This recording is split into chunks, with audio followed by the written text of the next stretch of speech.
آقا علیہ الصلوۃ والسلام نے فرمایا کہ اللہ جس شخص کو پسند کر لے، اللہ جس آدمی سے محبت کرتا ہے، پیار کرتا ہے، اس بندے کو اللہ رب العزت 4 چیزیں عطا کر دیتا ہے۔ میرے آقا علیہ الصلوۃ والسلام فرماتے ہیں پہلی چیز خاموشی ہے کہ رب ذوالجلال اس کی زبان کو خاموش کر دیتا ہے کہ وہ حق بات اور سچ بات اور تلاوت قرآن یا اللہ کے ذکر و فکر کے علاوہ اور کچھ بھی نہیں کرتا، وہ اکثر خاموش رہتا ہے۔ اللہ اسے زبان کے گناہوں سے سلامتی بخش دیتا ہے، کیونکہ سب سے زیادہ انسان کے گناہ اس کی زبان سے ہوتے ہیں۔ اس کی زبان ہی وہ چیز ہے جو سب سے زیادہ اسے جہنم کی طرف لے کے جانے والی ہوتی۔ جیسے السکوت السلامہ کہ خاموشی سلامتی ہے، من سکت السلامہ، جو خاموش رہا وہ سلامتی پا گیا۔ تو اللہ اسے خاموشی عطا کرتا ہے کہ وہ گناہوں سے بچ جاتا ہے۔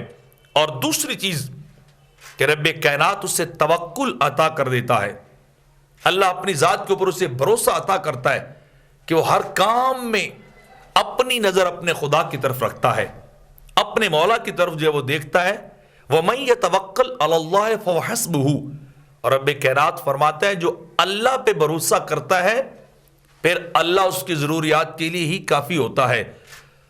اور جس کو اللہ مل جائے، اللہ اس کی ضروریات کا کفیل بن جائے، من کان للہ کان اللہ لہ، جو اللہ پہ بھروسہ کرتا ہے اللہ کا ہو جاتا ہے، کان اللہ لہ، پھر اللہ بھی اسی بندے کو ہو جاتا ہے۔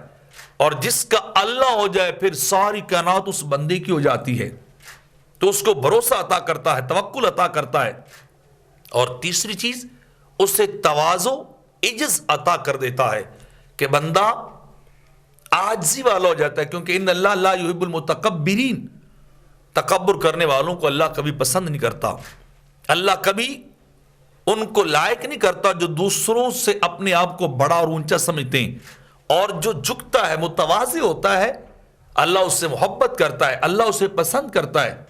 عجز کی وجہ سے اللہ رب العزت لوگوں کو بڑے بڑے مرتبے عطا کر دیتا ہے۔